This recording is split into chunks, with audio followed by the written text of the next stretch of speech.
Ojo lali subscribe.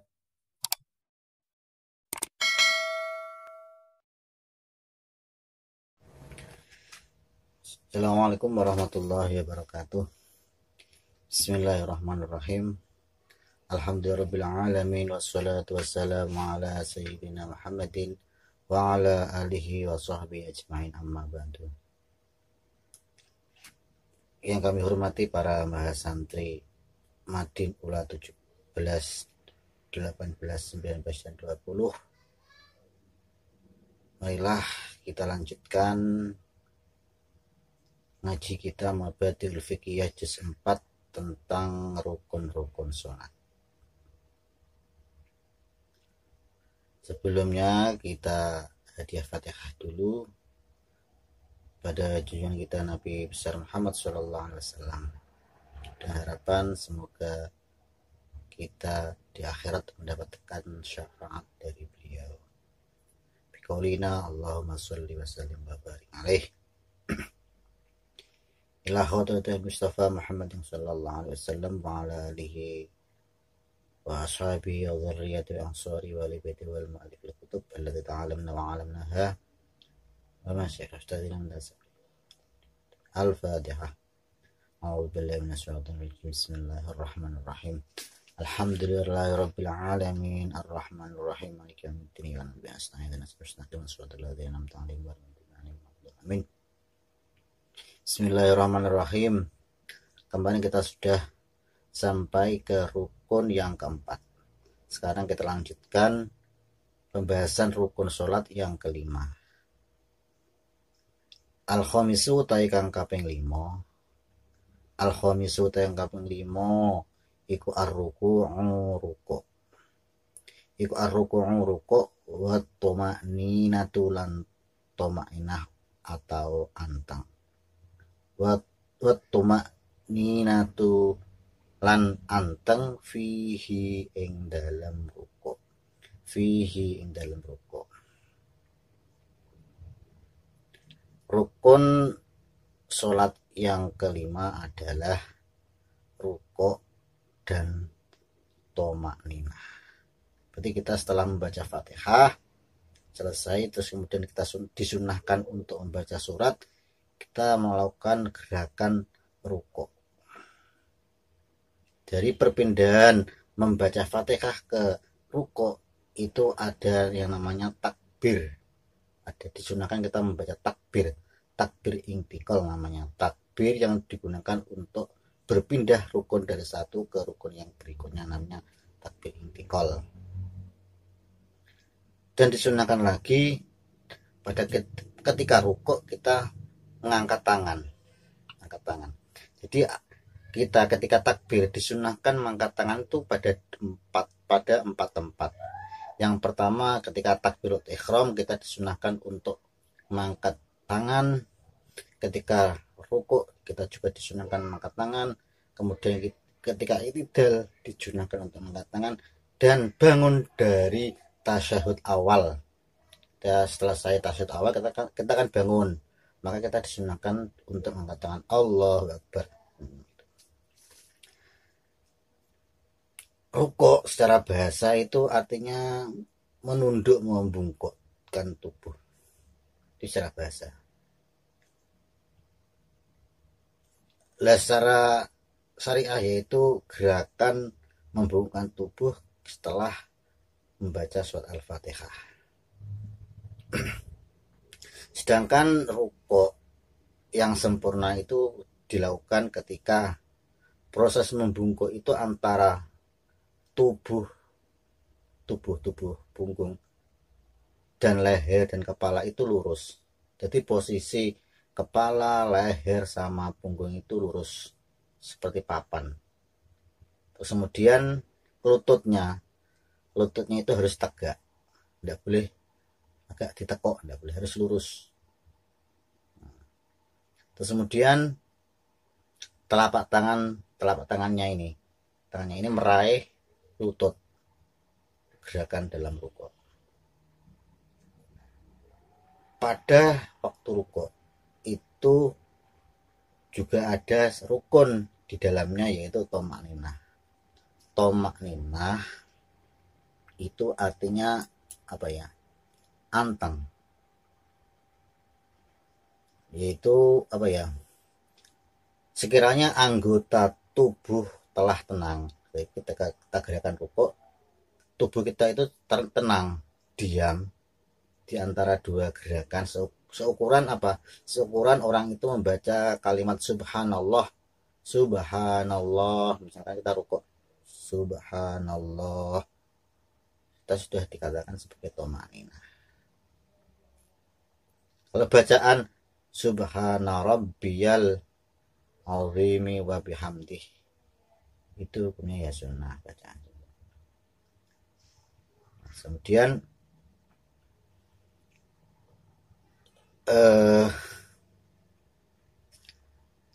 liqauli sallallahu alaihi wasallam, karena dari Rasulullah sallallahu alaihi wasallam, Rasulullah pernah bersabda, irka ruku asira, ruku asira hatta tatma'inna, sehingga anteng sapa sira, hatta tatma'inna, sehingga anteng sapa sira, raki'an hale wong kang ruku, raki'an hale wong kang ruku, raki'an hale wong kang ruku. Terus kemudian rukun yang berikutnya as-sadisu yang kaping 7 iku al-i'tidalu, i'tidal. Iku al-i'tidalu, i'tidal. Rukun yang ke-6 adalah i'tidal. Wat tuma'nina tulan anteng, wat tuma'nina tulan anteng fihi ing dalem i'tidal. Fihi ing dalem i'tidal. Liqauli sallallahu alaihi wasallam, kurang dawe Rasulullah sallallahu alaihi wasallam, irfa tangi sapa sira, irfa tangi sapa sira hatta ta'tadila, sehingga i'tidal sapa sira, hatta ta'tadila, sehingga i'tidal sapa sira ko iman hale wong kang ngadeg. Ko iman hale wong kang ngadeg. Rukun yang berikutnya adalah i'tidal, itu dengan membaca sami Allahu liman hamidah. Dan di dalam i'tidal itu ada rukun tomakninahnya. Yaitu i'tidal itu apa? I'tidal itu berdiri dari rukuk. I'tidal itu secara bahasa kan lurus, adil, jejak. Dan i'tidal itu merupakan rukun yang qasirah, yang pendek. Maksudnya bagaimana? Maksudnya ketika orang itu berdiri, ya secukupnya kita membaca lafaz bacaan i'tidal. Sami Allah liman hamidah, Rabbana lakal hamdu mil'us samawati wa mil'ul ardi wa mil'u ma sita min syai'im ba'du. Itu bacaan i'tidal. Jadi tidak boleh ketika orang itu i'tidal sampai berdiri lama, itu tidak boleh, karena i'tidal itu merupakan rukun yang qasirah. Jadi di dalam rukun itu ada namanya rukun qasirah, itu ada dua, yaitu i'tidal dan duduk di antara dua sujud. Di dalam sholat itu ada dua rukun qasirah, rukun yang pendek. Kita tidak boleh untuk memanjangkan. Misalkan kalau kita sengaja untuk memanjangkan i'tidal, berarti sholat kita batal. Tapi kalau tidak disengaja, mungkin lupa, gimana, tidak apa-apa. Panjangnya bagaimana? Panjangnya sekiranya itu lebih dari membaca Al-Fatihah. Bacaan Al-Fatihah. Lebih bacaan Al-Fatihah. Kan sama nih i'tidal kok mau wadeg wah ngelamun naik. Saya kok mau cah Fatihah itu kok entek. Maka ya batal sholatnya, karena i'tidal itu merupakan rukun yang qasirah, rukun yang pendek.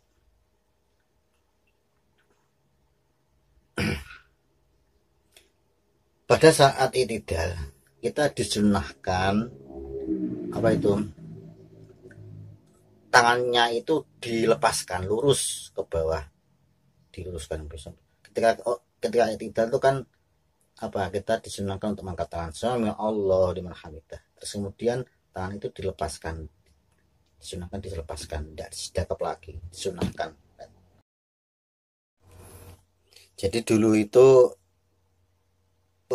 bacaan perpindahan rukun satu ke rukun berikutnya itu bacanya takbir Allahu Akbar. Pada waktu itu ada suatu kisah bahwa Sayyidina Abu Bakar itu selama hidup ini kan tidak pernah masbuk, selalu berjamaah di belakang Rasulullah. Pada suatu ketika beliau itu datang ke masjid agak terlambat. Terus kemudian ketika Rasulullah itu sedang rukuk, malaikat itu istilahnya melarang untuk berdiri karena menunggu kedatangan Abu Bakar sampai ke masjid. Karena pada suatu hal Abu Bakar itu datang terlambat.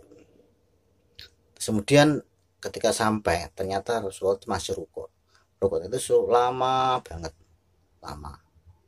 sampai mungkin sahabat yang lain itu heran kenapa Rasulullah kok lama rukuknya. Ternyata sama malaikat itu diperintahkan untuk menghentikan rukuknya dulu, menunggu kedatangan dari Sayyidina Abu Bakar. Nah, ketika Sayyidina Abu Bakar itu sampai di masjid, ternyata Rasulullah masih rukuk. Akhirnya Abu Bakar itu bersyukur, baca alhamdulillah masih menemui rukuk masih menemui rukuknya Rasulullah, masih bisa sholat trep dengan Rasulullah. Akhirnya Allah memerintahkan pada Nabi Muhammad ketika bangun dari rukuk itu membaca sami Allahu liman hamidah. Sami'a itu artinya sami'a midhanget akan sapa Allah Gusti Allah. Allah mendengarkan liman maring wong hamidahu kang muji sapa man ing Allah. Di Allah itu mendengarkan seseorang yang memuji Allah. Itu bacaan iktidal, tidak sama dengan bacaan yang lain ketika berpindah rukun satu ke rukun berikutnya. Terus kemudian as-sabi'u tayang kaping 7. As-sabi'u tayang kaping 7 iku as-sujudu sujud. Iku as-sujudu sujud marrotaini kelawan rong ambalan. Marrotaini kelawan rong ambalan. Marrotani kelawan rong ambalan fi kulli rakaatin ing dalam saben-saben sak rakaat. Fi kulli rakaatin dalam saben-saben sak rakaat ma'at tumakninati sertane tumakninah. Rukun yang nomor 7 adalah sujud dengan 2 kali di dalam setiap satu rakaat, yang mana sujud itu harus disertai dengan tumakninah. Itu 2 sujud dalam satu rakaat disertai dengan tumakninah. Caranya bagaimana? Caranya meletakkan 7 anggota tubuh di atas tempat sholat. 7 anggota tubuh itu apa saja?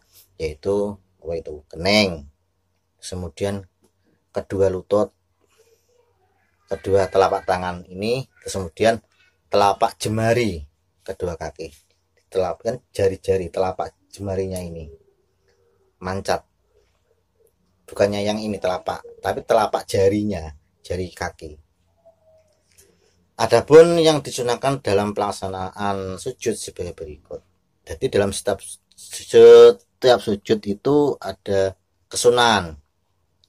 Kesunahnya apa? Itu meletakkan kedua lutut ke tempat sholat lebih dahulu dan merenggangkan kira-kira sejengkal lah. Jadi yang didahulukan ketika sujud itu kedua lututnya, tidak kepala nih dan luas rendah, tapi kedua lutut ini diletakkan terlebih dahulu ketika sujud. Terus kemudian kesunahan berikutnya yaitu ketika sujud meletakkan kedua telapak tangan kui lurus dengan pundak ini. Jadi tangan ini lurus dengan pundaknya ini macam ini, sedangkan lengannya itu agak diangkat. Lengannya ini maksudnya lengannya ini diangkat, tidak boleh kayak dekem ini.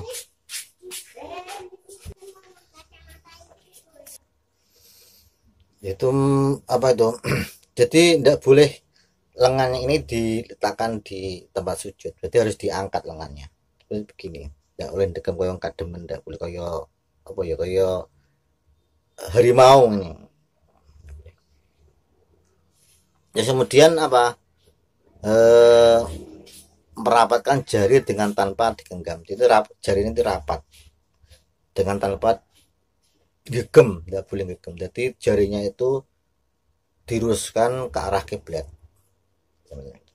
Nah terus kemudian apa itu, meletakkan dahi dengan hidung itu sama-sama bersamaan diletakkan. Nah terus kemudian mata ketika sujud itu tidak boleh untuk terpejam, harus jadi melek. Terus kemudian merenggangkan telapak kaki ke arah kaki jengkal. Jadi telapak kaki itu direnggangkan, tidak boleh mepet, tapi direnggangkan gitu. Dan menegakkan dan memperlihatkan apa tuh yang ditutupi, maksudnya memperlihatkan serta menghadap punggung jemari ke arah kiblat. Punggung jari itu ya apa itu ini ya, ke arah kiblat punggung jari. Misalnya ini kaki ya, kaki, punggung jari itu ke arah kiblat ini ya. Terus kemudian jadi ketika sujud seluruh 7 anggota dari mulai dahi, telapak tangan, apa itu lutut, dan jari kaki itu harus bersamaan diletakkan ke tempat sujud. Ketika ada satu terangkat maka tidak cukup sujudnya, tidak dikatakan sebagai sujud. Terus kemudian meletakkan dahi itu dengan keadaan terbuka, tidak ada penghalang sama sekali. Misalkan kalau ada rambut yang lewat ke dahi, rambutnya panjang lewat ke dahi, menghalangi dahi itu untuk sujud di tempat sujud, maka ya sujud tidak sah. Maka ketika atau rambutnya panjang ketika sholat ya sebisa mungkin menggunakan kopiah. Misalkan kalau tidak ada kopiah, misalkan pakai kacu, apa itu tisu, apa itu sapu tangan, boleh diletakkan, dibuat udeng-udeng atau pakai sabuk lah namanya itu. Jangan sampai terhalang oleh sesuatu. Apalagi misalkan kalau orang itu pakai serban kemudian serbannya itu ngelewer terus kemudian menutupi dahi ketika sujud, maka sujudnya ya tidak dianggap sah. Kecuali kalau dia itu pakai apa ya, pakai serbannya itu panjang, mungkin ada 5 meter lah dipakai set. Yang ujungnya serban yang 5 meter itu digunakan untuk sajadah, itu boleh, karena apa itu serban yang panjang digunakan untuk alas itu tidak ikut bergerak dengan kepala, karena kalau sebisa mungkin diusahakan ketika sujud ya, ketika sholat memakai kopiah, atau misalkan tidak punya apa-apa ketika sujud ya sebisa mungkin rambutnya itu disibakkan lah, agar dihilangkan, mungkin disapu semacam ini. Soalnya dulu itu ada, ini cerita ketika saya itu ikut Safai Ramadan, di situ itu ada seorang yang sholat pemuda desa ya, kampung. dia itu mempunyai rambut panjang, rambutnya panjang mungkin sebau. Nah, waktu itu ketika sholat dia tidak pakai kopiah. Ya, tepatnya orang yang tidak pakai kopiah yang rambutnya panjang itu berada di belakang imam, sholatnya itu pas di belakang imam. Kan kita tahu bahwa lek sholat neng daerah daerah desa pegunungan dan sebagainya itu kan jarak antara makmum dan imam itu kan renggang, enggak, dekat lah, dekat. Suatu ketika ketika habis habis sujud kan berdiri. Nah, ternyata rambutnya si makmum yang tanpa kopiah itu menjuntai ke ke depan, ngelewer lah setelah. Ternyata rambutnya itu diinjak oleh imam. Dan rambutnya diinjak oleh imamnya. Dia itu tidak bisa bangkit dari sujud. Jadi mau diangkat rambutnya keduduk. Kan tidak terasa kalau imam dia nginjak apa. Mungkin dikiranya sebagai sajadah atau mungkin keleweran sajadah atau mungkin kayak itu loh, benang-benangnya sajadah itu mungkin dikira semacam itu. Akhirnya dia itu noleh ke sampingnya, ke samping ke temennya. Aduh, rambutku, noleh lagi, nggak bisa. Jadi tetap yang lain berdiri tetap sujud karena rambutnya itu diinjak oleh imam. Aduh, rambutku. Akhirnya dia itu bisa melepaskan rambutnya dari injakan imam. Imam itu diselentik cetak di depannya diselentik. Akhirnya imam itu mungkin terasa kalau ada yang nyelentik. Akhirnya imam itu ngangkat kakinya sehingga rambutnya itu terlepas. Itu ya, makanya ya kalau sholat yo mending kalau rambutnya panjang mendingan ya dikucret lah, dikucir, mungkin pakai skopiah dan sebagainya agar rambut itu tidak menghalangi kita ketika sujud, menghalangi dahi kita melakukan sujud. Terus kemudian ketika sujud dahi itu harus sedikit ditekan. Jadi tidak boleh agak direnggangkan, tidak boleh itu menekan. Misalkan kalau ada kapas di tempat sujud itu, kapas itu atau bantal misalkan itu sampai menekan, tidak boleh cuma dianggang-anggang direnggangkan tok ini, maknul ditempelkan saja tapi dilepas.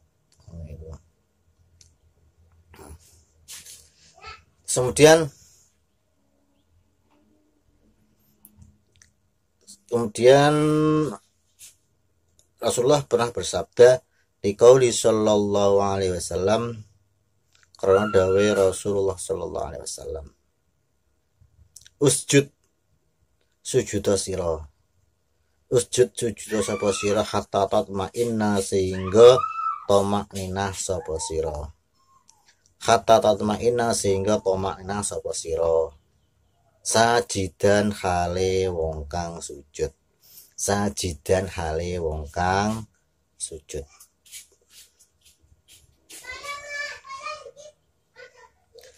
Asaminu tayang kaping 6, asaminu tayang kaping 8. Maaf. Asaminu tayang kaping 4 iku al julusu lungguh. Saya ulangi, maaf. Asaminu tayang kaping 8, 68. Ndak konsentrasi. Asaminu tayang kaping 8 iku al julusu lungguh.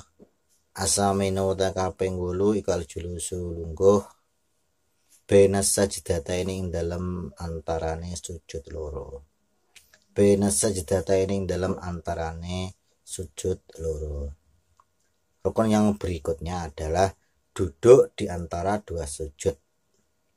Jadi setelah sujud pertama kita duduk julus benas sajdataini. Menurut kaul yang mutamad, kaul yang dapat dijadikan dasar, bahwa duduk itu juga termasuk rukun yang pendek, rukun qasirah. Jadi tidak boleh memperpanjang waktu duduk di antara sujud melebihi bacaan minimal dari tasyahud. Tidak boleh. Terus kemudian ketika duduk di antara sujud, kedua telapak tangan itu ketika duduk diletakkan di atas kedua paha.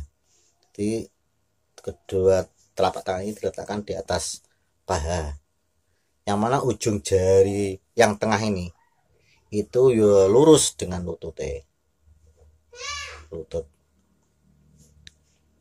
dan jari itu dirapatkan sehingga jari itu bisa menghadap kiblat. Nggak boleh dengan ini.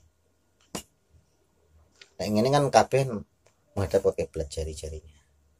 Kemudian dalam duduk di antara sujud itu disunahkan untuk membaca doa Rabbi firli warhamni wajiburni warfa'ni warzuqni wahdini wa'afini wa'afani. Ya Tuhanku, ampunilah aku, kasihinilah aku, kemudian cukupkan aku dari segala kekurangan, angkat derajatku, berilah aku rezeki, berilah aku petunjuk, berilah aku keselamatan, dan berilah aku ampunan.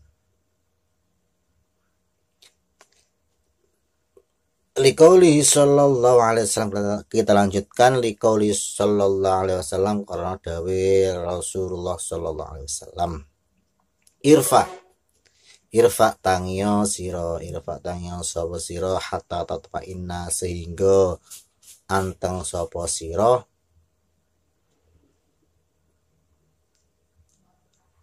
jalisan hale wong kang lungguh. Jalisan hale wong kang lungguh.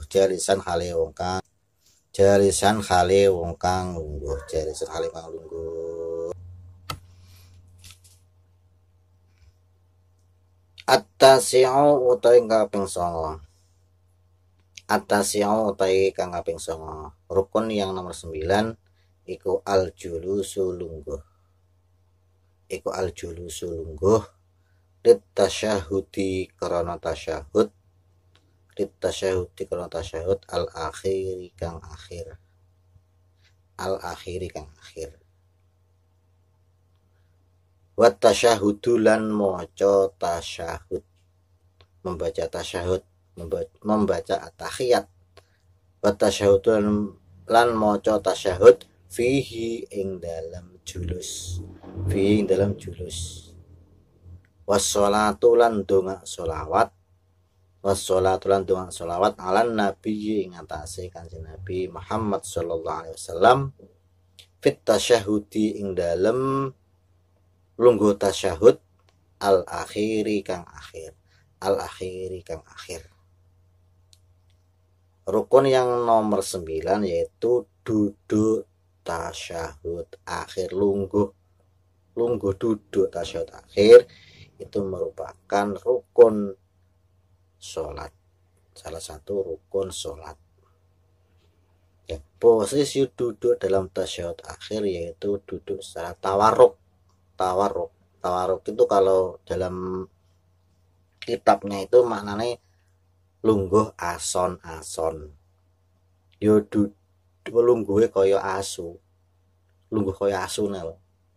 asu kan kakinya yang sebelah kiri kan diletakkan di bawah tulang kering. Itu bagaimana posisinya duduk tawarruk itu, yaitu duduk dengan telapak kaki yang kanan ditegakkan. Misalnya kaki ya ini ditegakkan dan jari-jarinya ini ditekuk. Jari-jari kaki maksudnya, jari kaki yang kanan itu ditekuk. Sedangkan telapak kaki kiri ada di bawah tulang kering. Yang kiri telapak kakinya itu diletakkan di bawah tulang kering yang bawahnya kaki yang kanan. Sedangkan posisi kedua tangan berada di atas paha. Kemudian pantate iki bokonge yang kiri itu menempel di tempat sholat. Bokongnya menempel di tempat sholat yang kiri. itu posisinya semacam itu. Kemudian jari-jari tangan kanan dalam keadaan menggenggam. Yang kanan itu yang ini direnggangkan, kemudian yang kanan itu digenggam, kecuali jari telunjuk. Kemudian apa itu, pangkal ibu jari ini menyentuh ujung ibu jari, sedangkan ujung ibu jari ini menyentuh pangkal telunjuk. Berarti begini posisi menyuding istilahnya itu. Rukun yang berikutnya yaitu membaca tasyahud akhir. Maca tasyahud akhir, maca at-tahiyyatul mubarakatus sholawatut thayyibatulillah. Assalamualaikum ayyuhan nabiyyu wa rahmatullahi wabarakatuh. Assalamualaikum wa ala ibadillahis sholihin. Asyhadu an la ilaha illallah wa asyhadu anna muhammadar rasulullah. Bacaan tasyahud itu merupakan rukun dari rukun-rukunnya sholat. Kalau tidak membaca at-tahiyyat pada tasyahud akhir, pada duduk tasyahud akhir, maka sholatnya tidak sah. Karena tasyahud, bacaan tasyahud itu merupakan rukun sebangsa qauli, maka syaratnya kalau rukun yang sebangsa qauli harus bisa didengar oleh telinganya sendiri, oleh telinganya dewi. Terus kemudian